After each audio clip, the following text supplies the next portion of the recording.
prezados irmãos em Cristo, irmãos que nos acompanham pelas nossas mídias sociais. Hoje, neste domingo, somos convidados a refletir e meditar sobre a nossa participação no reino de Deus. Deus quis que o seu reino se manifestasse através das pessoas, daquelas pessoas que Ele chama pelo nome e que as santifica, e que as capacita para que elas possam, em nome dEle, anunciar o reino, manifestar o reino e transformar a nossa realidade.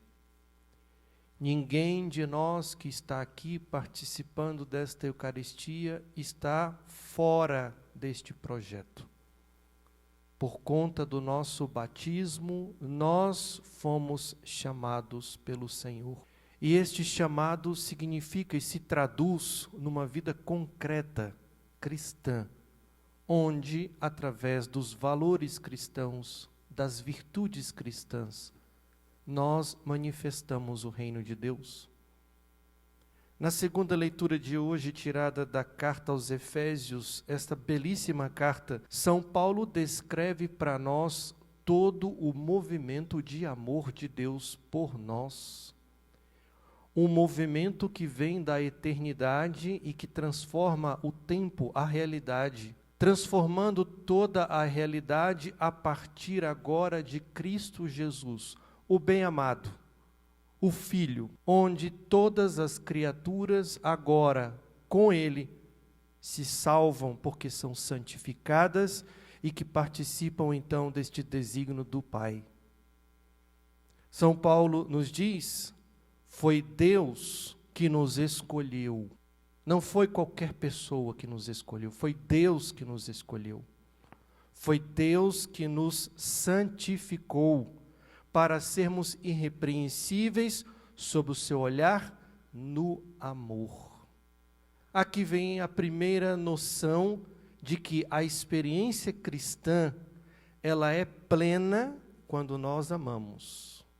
Quando nós praticamos a caridade, quando a caridade está arraigada em nós, quando nós transpiramos amor.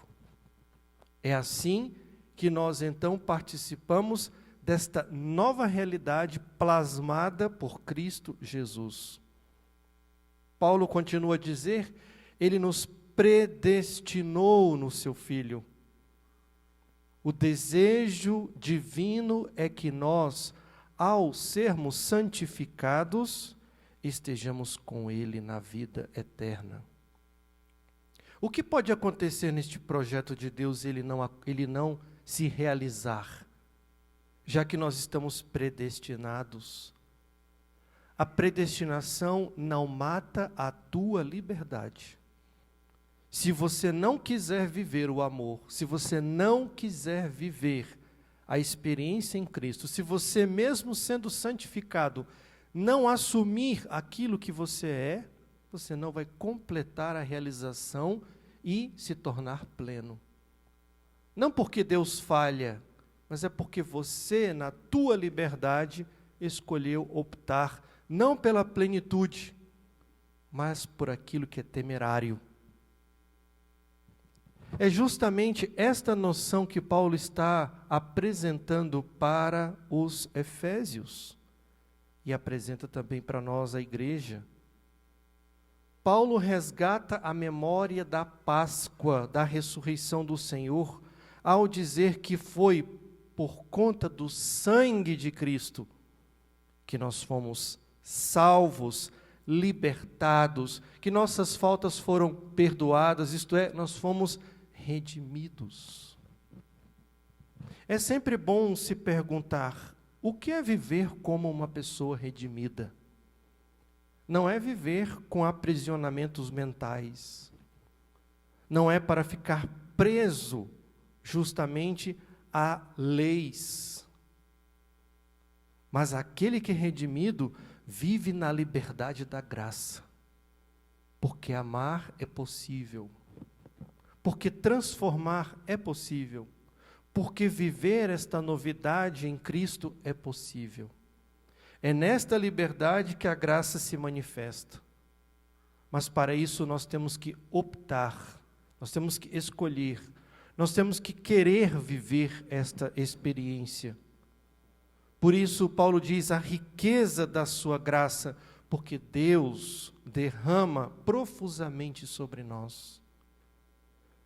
Paulo também faz o resgate de Pentecostes, porque eles foram confirmados no Espírito. Nós, pelo sacramento da confirmação, também recebemos a plenitude do Espírito. Como nós estamos percebendo, Paulo está mostrando para nós que a nossa vida precisa ser diferente da vida pagã, da vida hoje pregada em nossa realidade. A vida cristã tem que assumir uma nova lógica, que não é a lógica do mundo atual. Nós não podemos nos corromper com esta lógica do mundo, não podemos deixar que esta mesma penetre não só nas nossas famílias, mas no nosso mundo interior, nos corrompendo em nossas virtudes, em nossas práticas morais, em nossa retidão, em nossa busca pela justiça, em nosso testemunho. A vida cristã não é composta de jeitinhos. O nosso compromisso como cristãos é de renovar e transformar a realidade, e não se conformar à realidade. E não ser aqueles que somam a esta realidade para que a realidade e a sociedade sejam ainda mais confusas, ainda mais distantes do próprio Deus. O Senhor nos chamou pelo nome, como chamou na primeira leitura o profeta Amós. E Amós tem diante de si o desafio de anunciar. Logo no primeiro momento ele recebe um não de um homem que fazia parte da corte. Não vem anunciar aqui, porque a corte tem uma lógica. Vai anunciar em outro lugar. Mas o final do texto, ele é impositivo. Vai profetizar para Israel, meu povo. Não é ninguém que fica dizendo para nós, não pregue aqui, não faça isso, não anuncie aqui, não viva assim aqui. Nós somos católicos e temos que assumir o nosso compromisso também social. A realidade que Paulo está mostrando para nós não é a realidade dentro das paredes da igreja, mas a realidade toda, é a sociedade toda. Se nós nos conformamos a esta lógica permissiva, maldosa, nós então também vamos nos corromper e não vamos transformar e o reino não vai se manifestar. Como é que nós podemos dar testemunho nos dias de hoje? Assim como Amós, recebemos também frases como essa de Amazias: vidente, sai e procura refúgio, não vem aqui.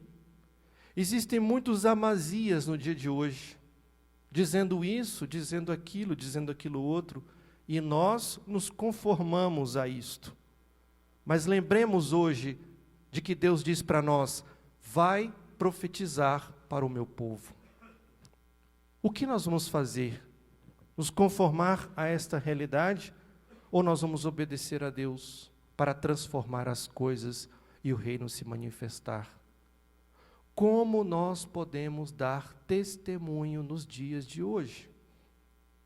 No Evangelho, Jesus, depois de chamar todos os apóstolos pelo nome, os envia de 2 a 2 com poder de anunciar, de manifestar o reino.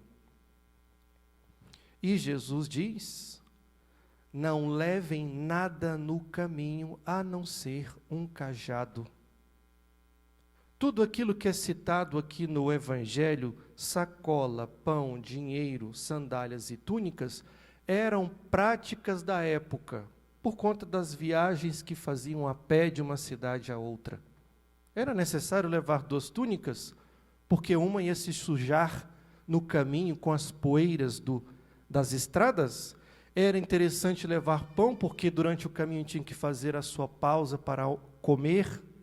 Era necessário levar uma sacola para levar alguns suprimentos. Mas Cristo diz para os seus apóstolos: não leveis nada para o caminho, a não ser um cajado. O cajado com o símbolo do pastoreio, o cajado com o símbolo daqueles que vão em nome do Senhor para pastorear o povo. Aqui Jesus está exigindo dos apóstolos que eles confiem no seu mestre, que os manda, que os envia. Nós também confiamos no Senhor a este ponto? Ou confiamos mais nas nossas seguranças, que nós mesmos construímos, e que dão para nós a falsa sensação de segurança? Como nós podemos dar testemunho no dia de hoje?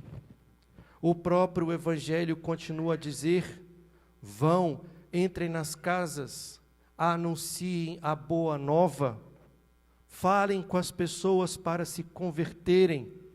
E assim os apóstolos foram.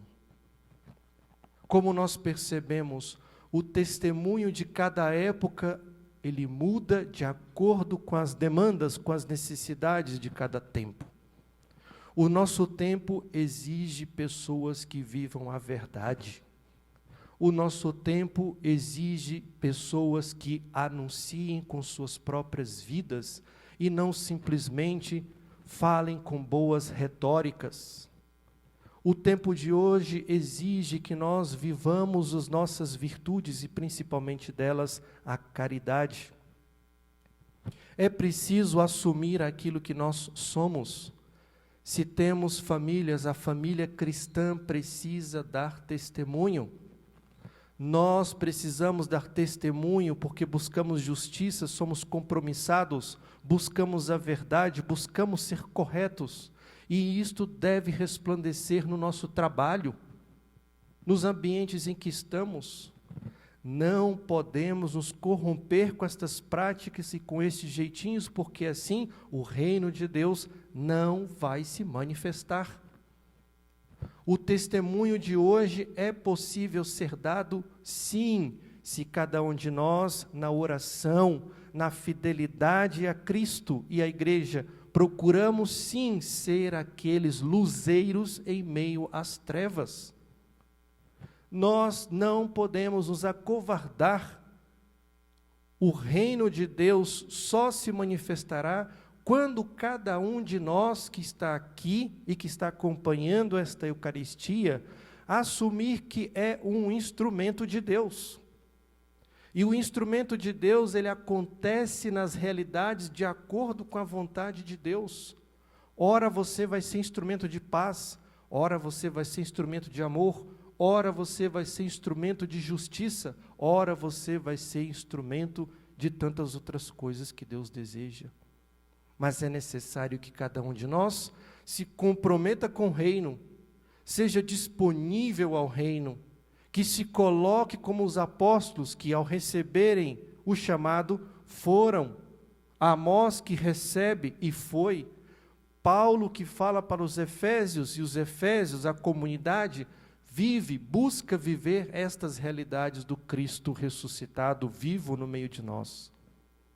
Meus irmãos e minhas irmãs, o testemunho hoje passa a ser a nossa identidade, algo que não é novo, porque quando nós olhamos a história da igreja, o testemunho sempre foi uma marca cristã.